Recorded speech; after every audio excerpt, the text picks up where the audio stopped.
Welcome to On The Verge with Cara Bradley, weekly blasts of no-hype advice and essential practices to settle down, show up, and shift from crazy busy to high-definition, high-voltage living. Hey everyone, thanks again for joining me. This week I've got a story for you, a story that I've got to get out of my body before I lose my boldness. It's something that happened to me a few weeks ago on my way home from Rome. I was in Italy for a retreat I was running, and I had the most extraordinary experience on the flight home. So here it goes before I lose my courage. On the flight from the Rome airport to JFK, we were approaching just a little bit west of Halifax, and some commotion started happening in the cabin, my cabin. So I was behind first class and business class, I'll just say that. And I looked up to notice that there were a bunch of people around the row on the opposite side of the plane, or the column, I guess you could say. Anyway, as I stood up and peeked up, I realized that there were a couple of people that were attending to a man, an older man, elderly man. And the cabin got very quiet. You could feel the stillness and the concern. And I was in a back row, and I stood up and looked, and I had to stretch my legs anyway, and a lot of people were standing and watching what was happening. There were 3 physicians helping to resuscitate an older man. And you could see the man, and I could see the man, and you can feel the tension in the air. And his wife or significant other was standing next to him watching as he sat. And you could tell at first they were trying to see if there was a blockage in his throat, if he had choked on something, just typical CPR protocol. After about 10 minutes or so, they picked him up and put him down the aisle. And more people were coming and helping, and you can see the flight attendants, who were remarkably skilled, in this type of emergency situation, brought in the defibrillator, and, all this stuff was happening as we were all confined in this plane. It's not like they could tell us all to move away. We couldn't go anywhere, so the silence in the plane was extraordinary. The silence, you could feel people praying. I get a little choked up just even talking about this. You could feel us all just in it together, sending blessings to the woman, sending blessings to the gentleman who was going through this, sending encouragement to the first responders, the physicians. Anyway, after some time, they continued to try to revive him, and you could see up on the screen, the little map that shows you where you are in flight, which, by the way, I love to watch that map. It's so fascinating to me. But you could see the plane change course, and we were just approaching, I guess it's St. John's. You could see the plane start to turn slightly north, and I thought, all right, we're going to make an emergency landing to get this gentleman extra help. I had been on a plane once from China, and we stopped in Anchorage because somebody had had a heart attack. So I'd been on a plane before when we had to make an emergency medical landing. And so this is what, we were all kind of whispering around us that we were going to be landing probably up in Nova Scotia. And so this continued to go on. It felt like forever. I'm sure it was only a matter of 20 minutes to a half hour. And I kept watching this one physician shaking his head. And I knew that perhaps this gentleman had passed away. And he had. And so at some point, you recognized that they had just stopped in the rescue because he had gone past the point, probably the point of no return. And I'm not a physician, so I can't even tell you what exactly went through their heads. But it was obvious at some point that the gentleman had passed away, and that we were now looking towards supporting the woman. And again, you could feel the silence in the plane.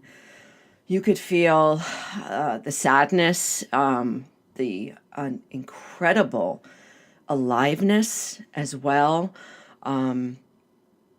After some time, they made the decision that they were going to have to move him. This gentleman was now laying in the aisle of the plane, of a full, huge jumbo jet flying across the Atlantic. And so a couple of people moved him. And I was right there. I saw them pick him up, the heavy weight of a dead body, and as gracefully as you could move a dead body, move him down the aisle. And they put him in the little hallway where all of the bathrooms are. So in these jumbo jets, there's multiple bathrooms, usually separating, the cabins. And so they put him there, and I'm sure they covered him. And they also put these heavy drapes down either side to, so that people weren't looking at this dead body for the next 3 hours. And we also saw the plane shift course once again towards New York.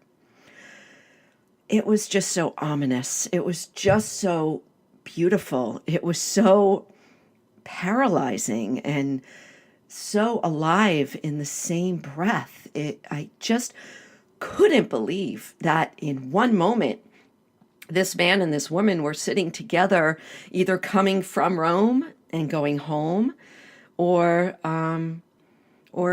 going on a trip. I didn't know the circumstance. I didn't know their nationality. And so for a while, everybody just sat very quiet. I was just a row in front of the bathrooms. I had a wonderful seat, I have to tell you. It was probably the worst seat in the plane, but regardless, I was right there, a seat away from a gentleman that had just passed away. And for a while, everybody was just very quiet. I don't think anybody knew what to do. I mean, do you start watching the movie again? Do you start reading? Do you start talking? I think even the physicians, the flight attendants, it's like, do we start, food service again? What do we do? And we stayed like that in this incredible presence for an hour. I would say about an hour. There were no drinks. There was nothing. We just all sat, I would imagine, in our own experience of our own lives and our relationship with death, our relationship with life, our relationship with our loved ones. And, I have elderly parents. It was extraordinary. We were held in this plane, right? We couldn't escape. We had to face what just happened. Every single one of us on that plane faced life and death. It was a row behind me.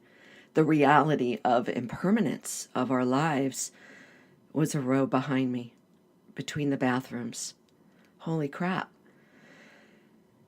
And slowly, after about an hour, you could feel the rustling of life. You could feel people start to breathe again. You could feel people start to get back to their lives.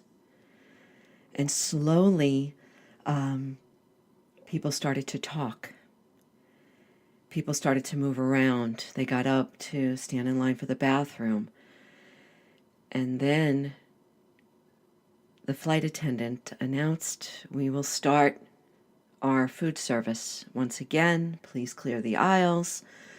And there were the carts. And there were the flight attendants that had just tried to revive a man, pushing the cart down and serving the Diet Coke. You know, it was so striking how life goes on. And I think, we all were shifted. There's no doubt.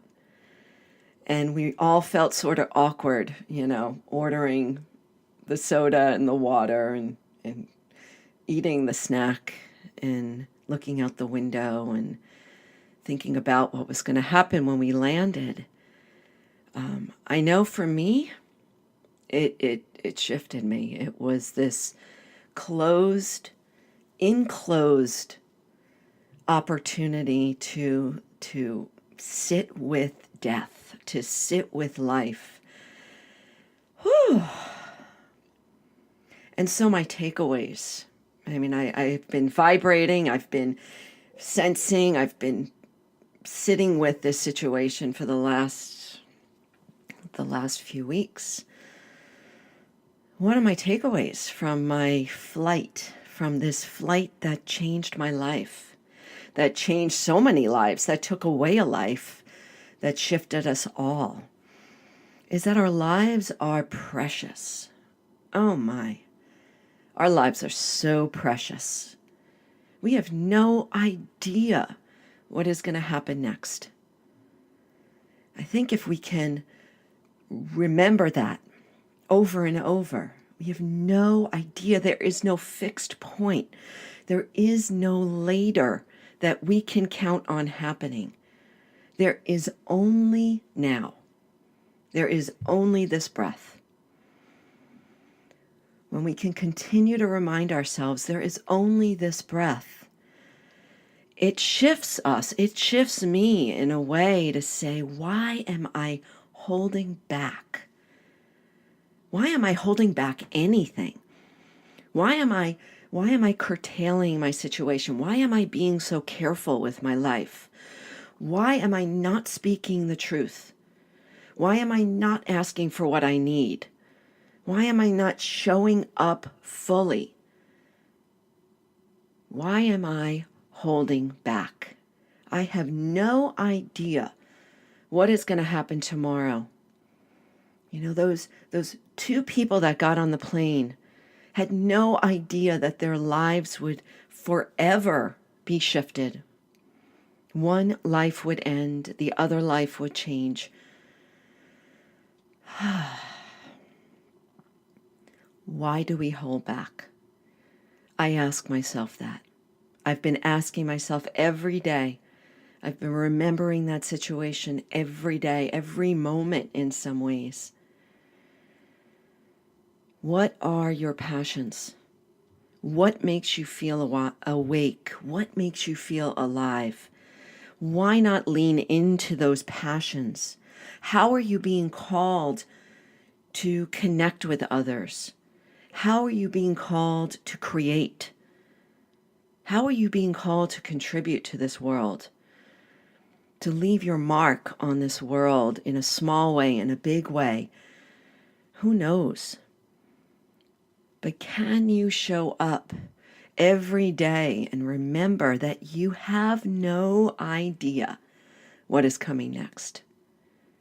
And because you have no idea, it is a reminder to wake up right now. It is a reminder to show up in this moment on the verge, right? That's the whole basis for my teaching, to live on this verge, in this moment, because we have no idea what's coming next. I hope that this story in some way can poke you, prod you, awaken something in you to say, wow, I am holding back. I'm holding back in speaking my truth. I'm holding back in really showing up and going for it.